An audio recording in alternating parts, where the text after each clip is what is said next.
currently in Norway and I've knitted a pair of socks while I've been here, and I'm going to leave these here.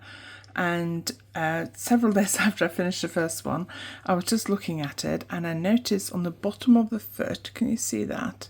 There's just a little bit, there's a stitch there that where I've just caught like one strand of the stitch, and I need to fix that. But if I'd noticed it before I'd done the toe, I would have just worked out which stitch it was, dropped it all the way back and used my crochet hook to pick it up.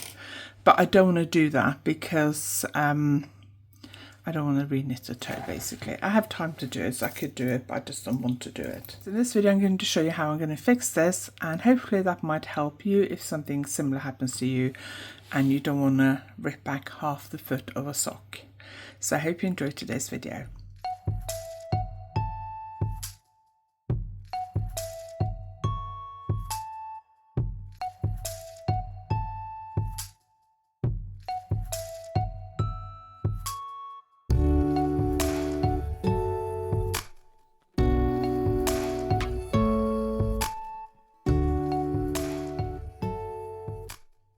If you're new here, my name is Anniken. I design knitting patterns, I teach knitting workshops online and in person, and I sell yarn through my website YarnAddict.co.uk. If you like this video, please give it a thumbs up, and if you haven't subscribed yet, please consider subscribing.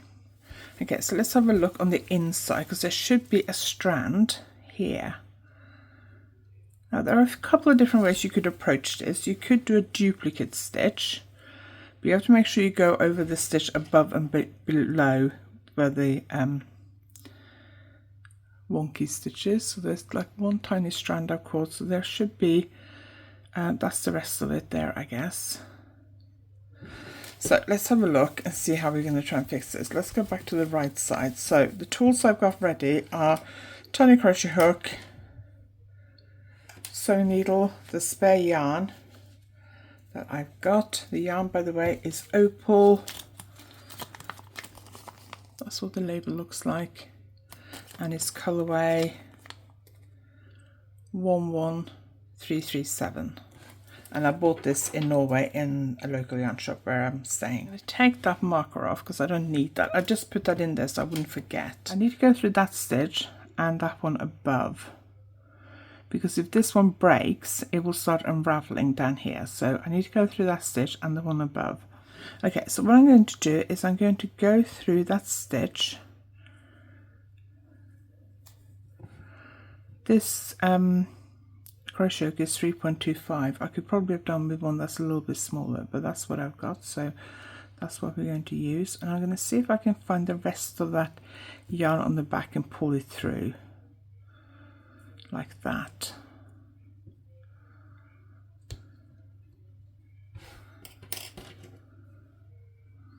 This is on the bottom of the foot, so it doesn't have to look like super pretty, because you know nobody's going to see it. It's what I'm going to be walking on, but you do want to make sure it's not going to break and unravel your sock, because that would be annoying.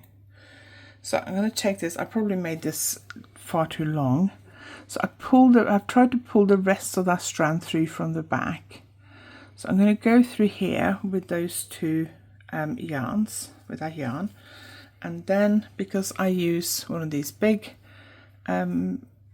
needles with a big hole, I'm going to do both these at the same time.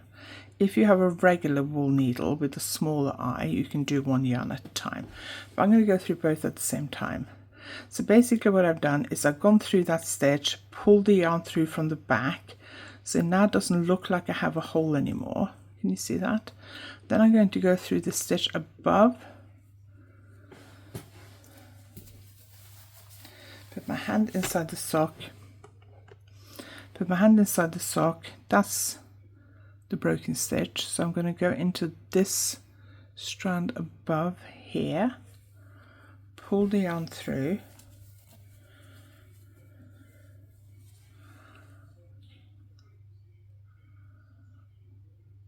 there we go.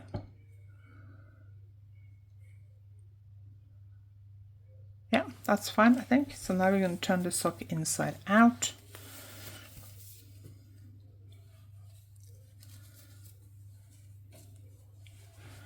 And I'm going to cut this a bit because the ends are tails are far too long, so let's just cut that off. So now I pulled it through to the inside, and now I'm going to weave these ends in, and that should make it secure. So what I'm going to do is go through this stitch above where I fixed that stitch, like that, and then I'm going to weave this in going one direction, and I just choose a row of purl stitches, and I just go into the purl bumps. Just weave in the yarn the way you normally do. Bear in mind that this is on the bottom of your foot, so if you're very sensitive, I won't be able to feel that, but some people are very sensitive to like changes in texture and things, so you want to make sure you try and weave it in so you don't end up with like a thick bit. So I usually just go a few stitches over, about 6, 7, 8, and then a few stitches back in the row above or below. You can go further away if you wanted to avoid having like a thicker bit there. The closer to the original row you go back, the more you're likely to feel it. But it doesn't bother me, so I'm not worried, but I know that it would bother some people. Obviously you have to weigh up the pros and cons. Some people will choose to rip back and fix it properly. I don't want to do that because I don't want to re-knit half the foot of this sock, because I wanted to finish these while I was in Norway, because I want to leave them here, because I wear socks in bed every night all year round because I get really cold feet, and I needed another pair to leave in Norway, so that's why I knitted these with the intention of leaving them here. There we go. So let's just trim that, and then we'll turn it around and look at it and see what it looks like. So that's what it looks like from this side, so you can see where I've woven in the ends. Doesn't bother me, but I know that might annoy some people if you've got to walk on it. So you just have to do what feels best for you. And this is the other side. I think it was about here. A lot of my tutorials are just fixing mistakes that I make.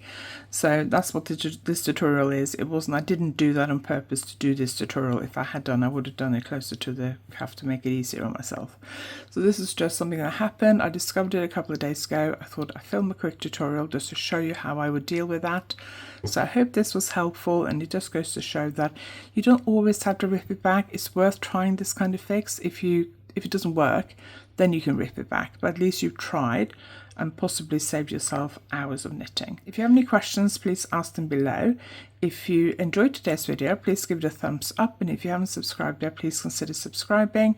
I'm sorry I haven't shown my face to you, but this is just a very quick video to film before we go out to run some errands with my parents, because it's my last day in Norway today.